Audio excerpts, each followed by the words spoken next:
Welcome to the Simple Minds podcast, where we look to empower and encourage real conversations amongst men everywhere by unpacking topics on self-growth, philosophy, and business.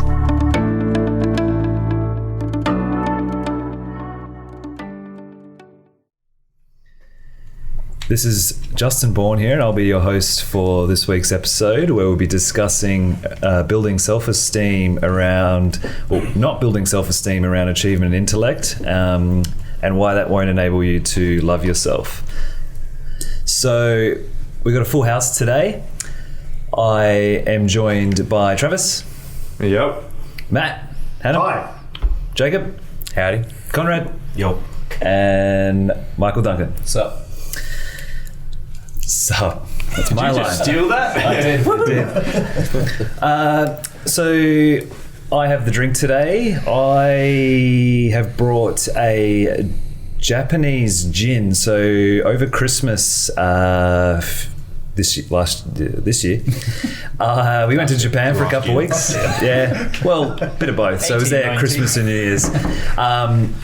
And we went to this really cool whiskey bar in Kyoto. It was this like really random joint, kind of up an elevator in this kind of like office building thing. It was really bizarre. We found it on Google, and they had like 4,500 whiskeys there to pick from. Like, it's something crazy. And you walked out with gin. And we walked out with gin. I was getting there. The one gin. Jumped on the punchline. Well, see, my wife doesn't really drink whiskey, so she picked something else from the menu, and there was a kind of a gin infused with green tea. We couldn't buy it from there because it was just a bar, so we had to find out where we could buy this. We bought this from Singapore because it was really beautiful when we tried it. So it's called the Kyoto Distillery Japanese gin. It's called Kino Tea. And it's essentially green tea infused gin. Wow. So I brought a few gins onto the podcast. So I thought, why not? So we'll give it a crack. We're going to cheers? Cheers. Very subtle. Cheers. Cheers. It's actually quite sweet. It's nice. Which is, you don't really need kind of like any lemon or cucumber to go with it. Teeth, mate. Yeah. That was in there already. It's probably our dirty glasses, or what's left of our glasses anyway. So, yeah, what do you think? Lovely. Yeah. Yeah, it's... What's that cost a bottle? $2,000. Yeah, $2,000. I don't know, we had to buy it from Singapore. I think it was like 60, 70 bucks for a bottle. So That's not bad. Not bad, not outrageous. But you can't get it in Australia. You have to... It's sweeter. Yeah. Yeah, it's something. It's not to me, it's more sweet than botanical. Yeah. So anyway, that's why we got it. It's good. So today I want to be talking about self-esteem. And why this comes up is this has probably been rocky, peak and valleying over the last few months, my kind of self-esteem. And I think this is an interesting topic because over the last few years, I think my self-esteem has improved a lot. It was really low at one point, particularly in my early 20s, coming out of high school and stuff like that. And I was really curious also around kind of self-esteem in males and females as well, given some of the conversations that we are looking to have on this podcast. And kind of while this is all happening, this is kind of funny, considering last episode, I was listening to some self-help podcasts, and I managed to get in a little bit of maybe impact theory indirectly into the show. I just vomited in my mouth just then. Mate, Tom Billier is a fucking legend. Yeah. So indirectly, there's a favorite podcast of mine called The Diary of a CEO by Steve Bartlett. Steve Bartlett is an entrepreneur. He's like 25 out of the UK. He's built a massive social media business similar to like Gary Vee in some regards. And he does this really cool podcast. So definitely check it out. A lot of his podcasts are him just under his basement talking his thoughts and where he's at. And then he also brings on other people to interview. So listening to the one Was he the original Wimpy Kid? Maybe.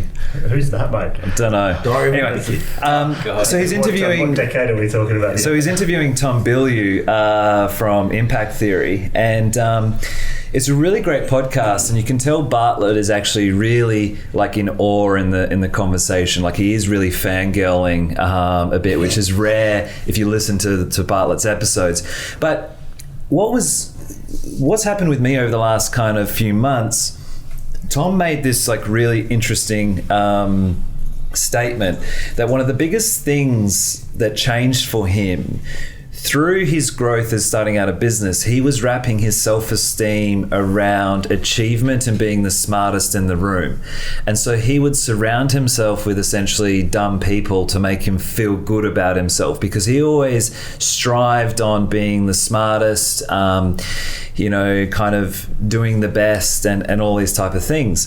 But the entrepreneurs that the co-founders, Tom built Quest Nutrition, which is now massive. I don't know what it's worth. I don't know, valued at like $1 billion or something. He sold out of it. So him and two co-founders built that business, and the two co-founders scared him because they were smarter than him, which he knew. So he didn't really take the leap. And he said the moment for him was actually when he switched his self-esteem from achievement and intellect to being a learner and failing. And that really struck a chord with me, because the last few months over January and December were really tough in my business. And I had a few challenges around cash flow, and a lot of the self-talk for me when that was happening was like, I'm a failure. I had to unfortunately let a couple people go in the business and these type of things. And what I realized now upon reflection and listening to that really helped a lot, is that my self-talk was like, I've failed, I'm a failure. And then, there was this thing of which I realized I was and I still do, wrap my self-esteem around achievement and being smart. Because I think that's where a lot of my self-esteem has improved over the last few years, is through some of the successes of building a business. And building a business, I think, is a great way to improve your self-esteem in many areas. But then that acknowledgement was interesting. And then I was like, well, we talk a lot about self-love. And, I was curious of what's the relationship or difference between self-love and self-esteem. And so I've got a little bit of kind of a couple definitions that I found, and I thought we should start with these as a reference point. But self-love is regard for one's own well-being and happiness. That's the dictionary definition. Whereas self-esteem is more the way that people think about themselves and how worthwhile they feel. Psychologists use the word self-esteem to describe whether someone likes themselves or not. Someone with low self-esteem think that they are bad at things and worthless. And so to me, though I found another blog that did it really well, it described that self-esteem is an evaluation and acceptance as an attitude, whereas self-love is accepting you as a whole and loving every element. So like self-esteem is kind of how you feel about yourself, and what's interesting is self-esteem, you can have high self-esteem in certain areas of your life, and low self-esteem in other areas of your life. But self-love, you just love yourself as a whole, regardless of the bad and the good, is a kind of very simplistic way of putting it. And if anyone else kind of wants to disagree with me there, feel free. But they were kind of the two elements, because what was challenged over the last few months was my self-love. Because I thought my self-esteem was good, but then I'm like, I'm a failure. I hate myself in this area and that area. Well, hate's a strong word. I never use that. I dislike it. I feel like I've let everyone down. And that's not self-love. That is quite the opposite of self-love. So it got me thinking, I still wrap my self-esteem around achievement and intellect a lot.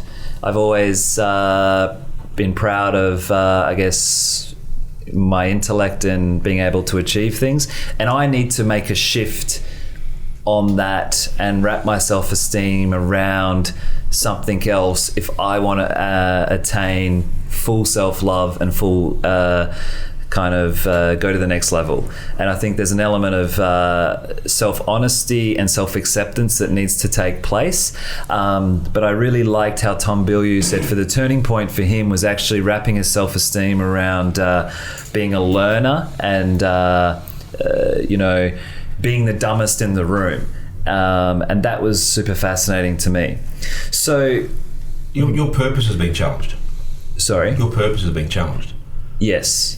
And that to me is where you have to start with what do you believe you're on this planet to do. And I think through some of the experiences I've had of late, which has all been intertwined, that's been getting clearer and clearer. And I guess that's that self-discovery journey piece, which, going off last week's episode, this one sentence struck out in that whole episode like crazy and really struck a chord with me. But you're 100% right. So it's challenging purpose, what you're doing.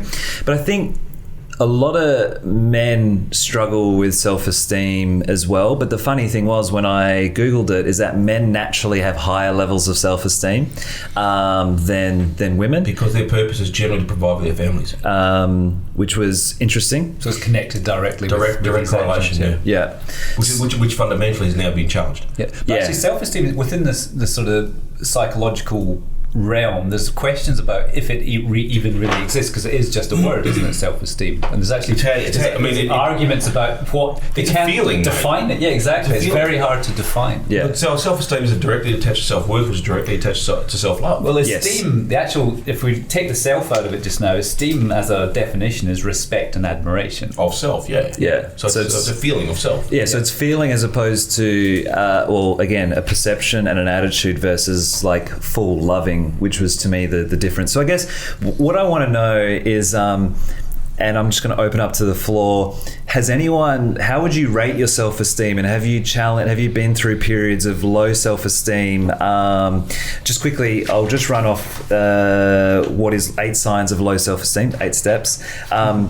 Low self-esteem is shame. So shame of one or main symptom, pessimism, blame, lack of boundaries, putting others down, social withdrawal, and there can be physical symptoms as well. Sore throat.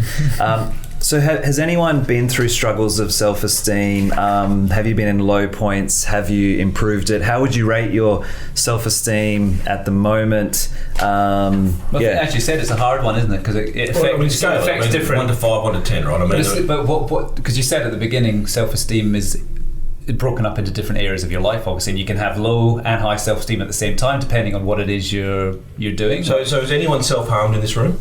No. So that would be probably the lowest point, right? You'd think so without taking your life. Well, yeah, I suppose taking the life would be the ultimate lowest. So my definition of the 1 would be a self-harmer. Yep. Right, I've self-harmed. Yep. So I have been there. I was 15, 16 years of age. So I have been there, and where would my esteem level be right now? I think I'm near an 8, 9 or a 10. Yep. I think self-esteem is a step towards self-love. Like self-esteem to me, acceptance of self. Yeah, is like a progress towards self-love. I think it's a byproduct, man. You think it's a byproduct? So to me, in my learning, self-love is the absolute cornerstone. Because you can have high self-esteem and not have full self-love. No, that's arrogance.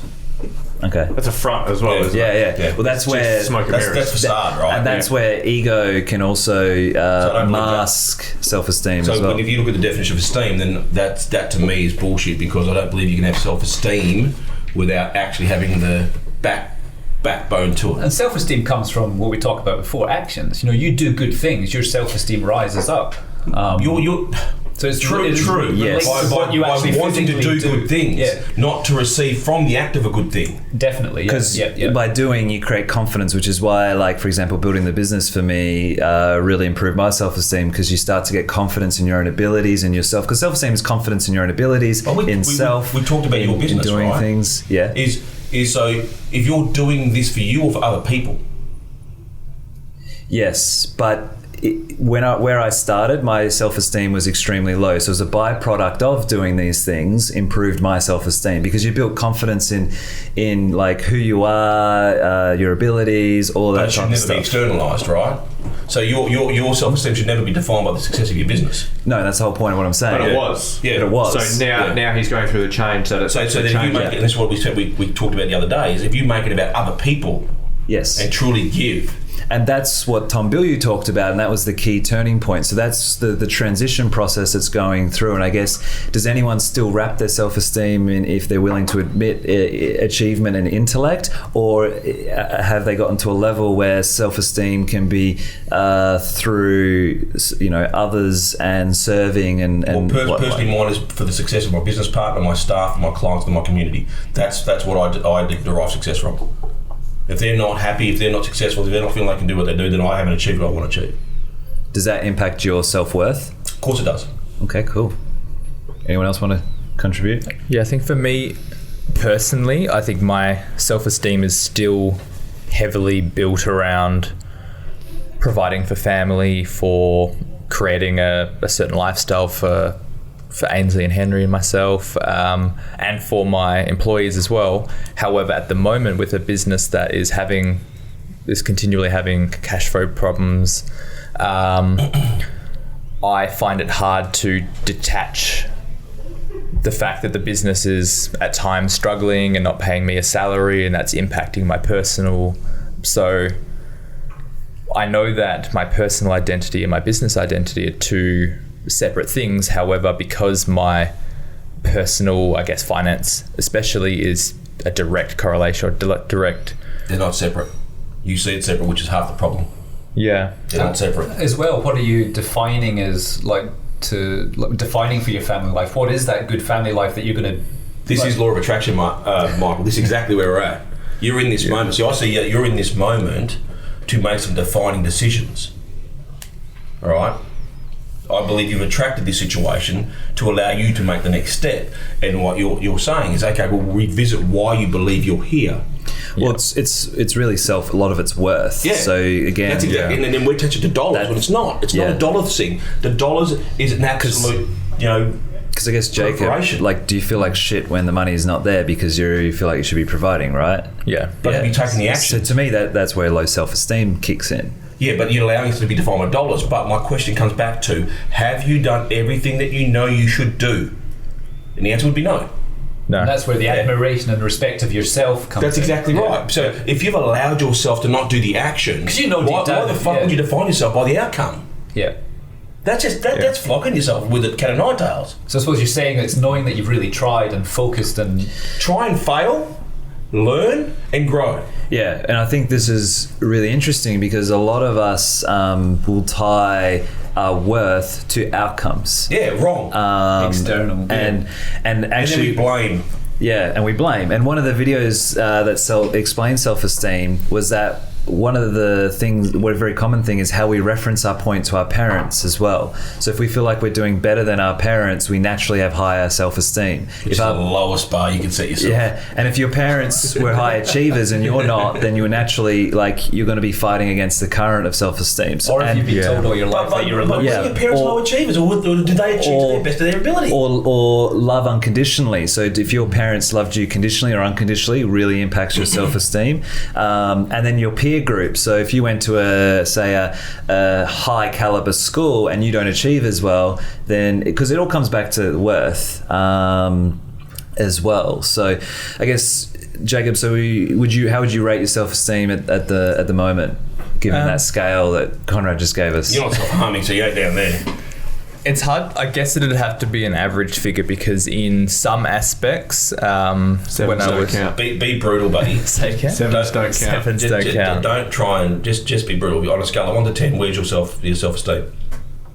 In your family life, let's try and define it. No, let's just be. You are in family, you are in life, you are in business. It's you. Yeah. Overall, I'd say 6. Yeah, okay. Because in some aspects it's an 8 or a 9, and others it's probably more like a 3, 4, and I think overall it averages out. And when you want to segmentise it like that, would you say that the ones where it's an 8 or a 9 versus ones where it's a 3 or a 4, what would be the differentiating factor? One aspect is that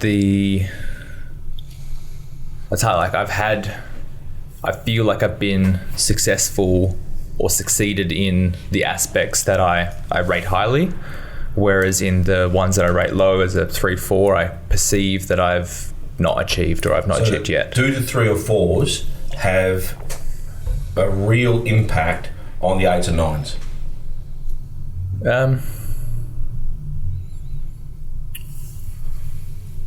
Not necessarily. Then why would you average it? I guess to give you some context, the things that when I was young, going through my teens, I had issues with sort of, I guess, traditional male or even female self-esteem around appearance and relationships. Whereas now that I'm happily married, I'm in fairly good physical shape, that's something that I rate myself quite highly. And it's something I've overcome and now have no issues. And I feel like I have high, I guess, physical and relationship-based self-esteem. However, in terms of, I guess, a financial or my perceived, I guess, success, and that's especially tied in with the business, that's something I just don't feel I've yet reached. So a lot of the things you've talked about as the ones that you're happy with are all external. Yeah, and so that's what I want to. I've got a few things we'll go. I'm going to go a little bit. Matt and Hato have been a bit quiet. So just quickly, how would you rate your self-esteem? How's it been over the years, and where is it at now? Matt, you go. Age before beauty. Oh, you better go first. No, look, where is it at now? I would probably genuinely throw a 7 out, but because of that, I'll go with 6. I'll go with 6 because I'll round it down. So I have at times had incredibly low self-esteem. I'll challenge you on that. I don't think In what way? Having observed you and looking at your actions and having the conversations we've had, you're in the best place I've ever seen you. I am, but a few areas which I consider very important are areas that I'm not undertaking and doing the right habits. Yeah, so it's action stuff. But you're aware, which is why I'm scaling the health and well-being a little higher than all the academic type and business approach. So that's why I'll throw a 6 at it. But you know it, right? I know it, but those things are very important. Yeah. And So like on the health and the physical, you haven't accepted that this is okay, and so you still reference No, I have. Well, the problem is I have accepted. I've said this is okay for now. Why I focus on that, and then I'll come and fix this later. So why do you still allow that to impact your self-esteem then? Exactly. Because you made a choice, you can do it knowingly, so you should not impact your self-esteem. Because it's the awareness. Yeah, if you've truly accepted, it shouldn't impact self-esteem. Well, I don't truly accept it. Okay, fine. Yes. Yeah, okay. So you're aware, but you haven't accepted. Great. Yeah, okay. I've accepted that. I know it's like I have the awareness of it. I just haven't. I'm not happy with that. I'm not comfortable enough. And you don't like it. No, I don't like it. Yeah. So do you think there can be a positive with low self-esteem in its ability to make you realise that you need to freaking take action? If you're aware of it, Mike. Yeah, exactly, aware of it. But so it can be an empowering thing if you can feel. But everything is if you know you have a choice, everything is. But there's a lot of people that don't even know they have a choice. Of course, I know. But it can be something that can bring you up. Well, it has to be something that can bring you up. Being fat can be a very, very great awakening curve if you realise you don't want to be fat. And is there something like that's too much self-love, too much self-esteem, that narcissism kicks in? If it's the essence of self-love, I don't believe there's ever too much. It depends on humility, right? It's a cut, right? It'll always flow over, so you'll always have enough if you at that point. Yeah. All right, I'll come back. Hato. 9. 9. I've always Probably associated. never known you to be a 9. Yeah, I've always associated, I guess, self-esteem with an external factor. So I've always seen, for me personally, if I have low self-esteem, I'm looking externally too much. So always someone that's doing the work. Yeah. Always. Yeah. I've known you for a long time. Yeah. You're always looking to do the work. Yeah, I'm not 100%. That's why I'm not a 10. But I get it right, hopefully most of the time, and that's the way I like to think of it. And even if I was realistically an 8, I'd be saying myself a 9 because I want to be a 9. Because you got to have that self positive talk. What's the secret for you? Obviously, I mean, there'd be a lot of peers and through the stuff that you've done that you would have seen low self-esteem. And if Conrad can echo that you've had it for a while, what do you think has been the factor for you? It's an easy thing to say, but hard thing to do. And it's obviously not worrying about what other people think of you. And that comes down to the work that you do. If you're prepared to put in the work and you fail, then it's okay. You have no... you're allowed to fail, but if you are going to look externally and not put the work in and not action the things that you want to do to achieve what you want to get, or the achievements that you want to get to and the success, then I believe that's going to affect your self-esteem. So your mindset has always been like, even if you fuck up or fail, you know that you did the work and that was enough. That makes you feel worthwhile. And if I'm truthful to myself, if it's never been enough though. No, it's not. But there've been times that I've failed and I've gone, you know what, I didn't do enough, and I come out next time and I make sure I fucking do enough. I make sure that I action it, that I am there, I'm present, I execute, so that... But you've translated, and you're the epitome of translating your hard work from elite athlete. You've been an elite athlete for a long time, all right, since you were a junior in pole vaulting. Yeah. Right. Your actions have been aligned to high levels of success and achievement from a very early age, and you've just applied it to business. Yeah, 100%. What about when you obviously do find yourself in a lower place every now and again, being a human? I mean, you must get... Self-reflection. I was going to say, how do you get out of that as quickly as you can? What's the main... Self-reflection.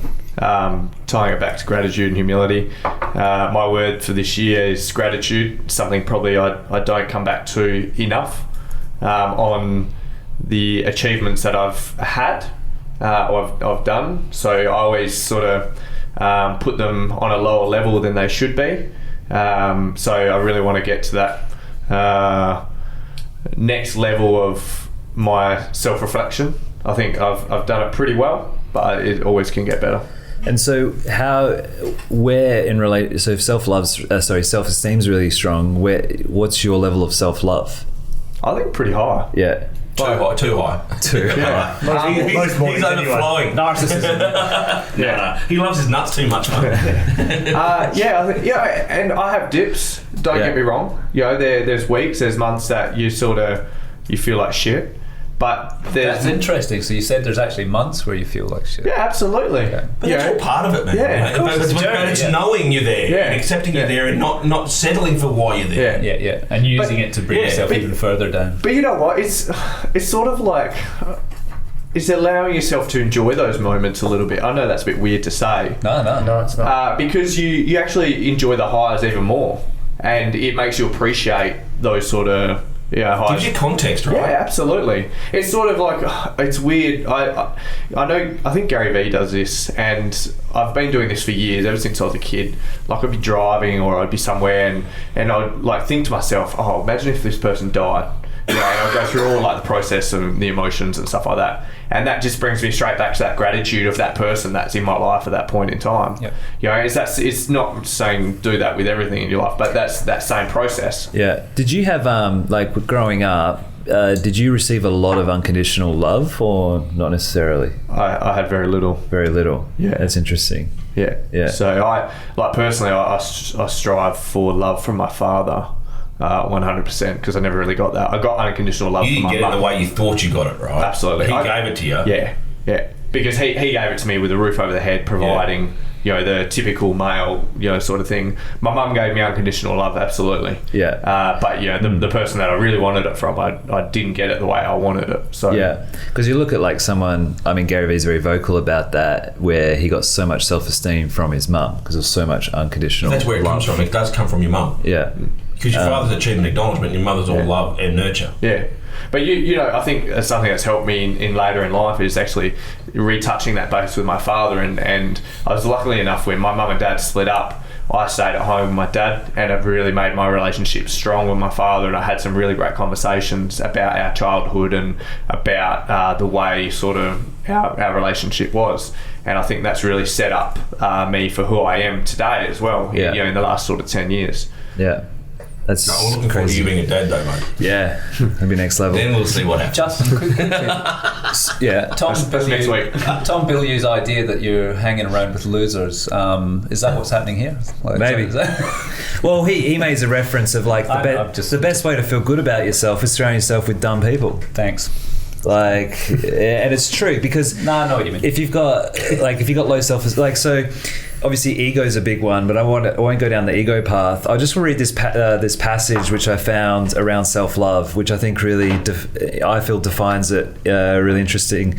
So whereas self-esteem is an evaluation and acceptance is an attitude, love combines both feeling and action. Contrary to what many believe, self-love is healthy. It's neither selfish nor self-indulgent, and neither egotism or narcissism. Actually, egotists and narcissists don't love themselves at all. A big ego is compensation for lack of self-love. Most people think too little of themselves, not too much, and often falling in love is merely a compensation for any inner emptiness, loneliness, and shame. So no wonder most relationships fail, including the ones that stayed together. And to me, that was really powerful around self-esteem versus self-love. And because I think there is a step towards there. But I think if we're going to achieve self-love as men, I'm curious on the talk of self-esteem because already quite a few of us in this room do value ourselves based on external achievements. And I think men obviously have higher self-esteem and are kind of more generally a little bit, from some of the research that I said, generally more ambitious. There's more of that, I guess, in positive masculinity. But how do we as men value ourselves rather than being achievers and providers and things like that? So if anyone wants to have a crack at how do we as men feel worth and acceptance without having to feel like we have to achieve and not tie our worth to achievement? Then you've got to nurture. Like I said, there's two flips of this coin, all right? There's the father figure, the mother figure. The father figure is all achievement orientated and goal orientated. The mother figure is all nurture and love orientated. The provider versus the protector. So if you want to flip that, that's where you've got to go, which means you've got to do it for other people. Can you be both? Of course you can. Everybody is, yeah. Because the women are starting to be both. Well, you do. You have a male and feminine side from a spiritual basis anyway. Yeah. It's what you nurture that will become your predominant. And that doesn't mean that you're out of kilter, it just means that you're dominant. Now, if you want to flip that around and become more in line with your feminine side, then that's a discipline you need to undertake. Discipline creates confidence, right? You've got a fair good rig, right? You do the work. You do the work, right? He's speaking to Jacob. And that's what you value as an 8 or a 9. Okay, but you do the work, Jacob. Yeah. All right. On the flip side, you've got a 3 or 4, which is your business, your cash flow. Yeah. You don't do the work. You do work. You don't do the work. Yeah. The question becomes, what is the work in that space? Yeah. And something I made a note on here is sort of the element of expectation is that if your performance or if you feel like you've met or exceeded expectation in an area, it's something that you'll have higher self-esteem in, whether that be physical, whether that be achievement, whether that be gratitude for where you're at. If you fall short of expectation, in any of those areas, that's where you tend to have low self-esteem. So to what degree does expectation and potentially unrealistic or potentially falling short play a role? On the work you put in, like if you don't hit that goal or the expectation, but you know that you've done the work. Do the steps. You might miss that. Yeah. If you're attaching to that and you're not acknowledging the steps, you're missing all the gold. So from a more practical perspective, if anyone hasn't heard of lead and lag measures, I think that's whether you're talking about business or even in your personal space, just anything in life, think about lead and lag measures. So the way it works is, for example, let's say a salesperson, a lead measure might be how many calls they made to clients this week. A lag measure might be they closed $20,000 or their goal is $20,000 in sales this week. You can use that about the gym. You can use it for anything. So if you're wanting to lose weight, you track the number of workouts or whatever you're doing versus what is your weight at the end of the week. And I see a lot of people get challenged in all walks of life where they're always focusing on those lag measures. But a real practical way, if you have anything that you're struggling with, is to go, all right, what is the lead activity? And if I'm tracking that, and I think a lot of the time our problems are all we have to measure on for things is the lag, because we haven't done the work to set a structure to track anything lead. Yeah. We choose not to become aware. That's the problem. So I'm hearing a lot of you have to wrap because low what I'm talking about is how do we flip how we feel about ourselves, whether we're worthy and good enough, rather on the output. I guess what I'm hearing is you have to feel that the actions and the steps and the micro give you self-worth and make you feel valuable. Gives you the opportunity to. You've still got to make the choice, right? There is a switch. Because that's kind of how do you make that switch? You kind of know deep down if you're not doing the right thing in business, in family. But you can do the work. You can do the work in everything, right? You can buy your wife flowers every Friday. You can take her out for dinners, and you can still be divorced by the age of whatever. All right, that can still happen. Yeah, because you've just put in these little things just to sort of say, I'm doing this, I'm doing this. So but there's a switch that hasn't been flipped, right? And that switch is giving yourself permission. Right, giving yourself permission to feel the way you need to feel. Now, that is massive. And doing things with the right intent, like the intent of what you do. The intention's important, but again, we as human beings, and this is a father figure issue, right? We seek permission to be validated and valued. All right, that's an externalization. Give yourself that permission. I think it's quite easier said than done. So what is something? Which is why you use affirmation. Yeah.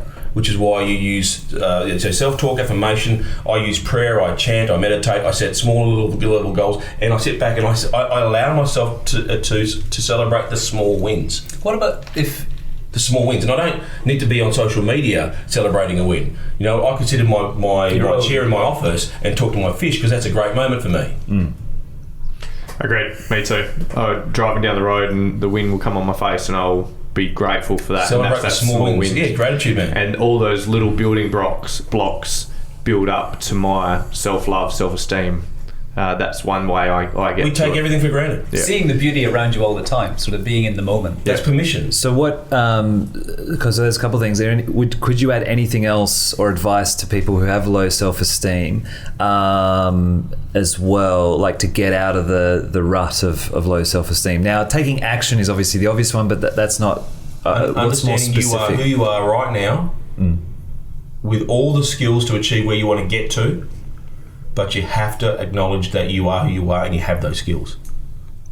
And understand your habits, like your bad habits. Be realistic with, be brutal, as you said, with what you're currently doing. Because if you're creative enough to indulge in your imagination, all right, there's your DNA. There's your treasure map. And it's also be grateful for who you are at this point in time. Yeah. Even if you think it's shit, or if you think you're overweight, or if you think you're in a bad place, if you still work on being grateful for exactly who you are at this very time, then it gives you yourself a building block to move forward. Right this moment, whatever the fucking hurdle was, are you absolutely fucking grateful because it's an opportunity to learn. Now, if you can't see the opportunity, you're not humble enough.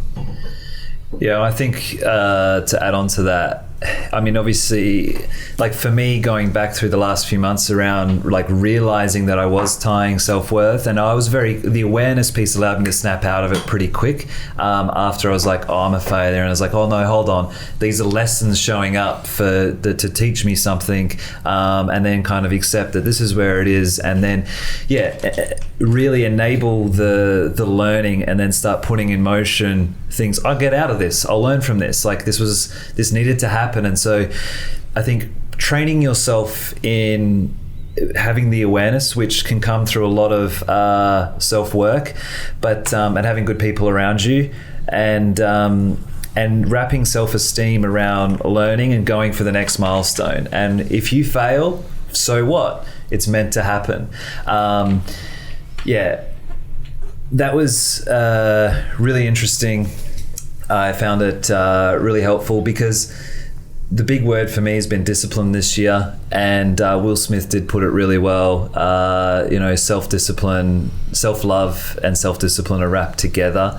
And I think if you can really embody self-esteem and improve your self-esteem, you have a better life in all areas. So, you are worthy, which is what I've had to tell myself a lot. Worth has been a big one. And I think there's some great tips there. That's it for this episode. If you're listening on iTunes, and be sure to leave a review for the show. Tell us what you think. We're also on Spotify and YouTube, so make sure to check it out and leave us a comment.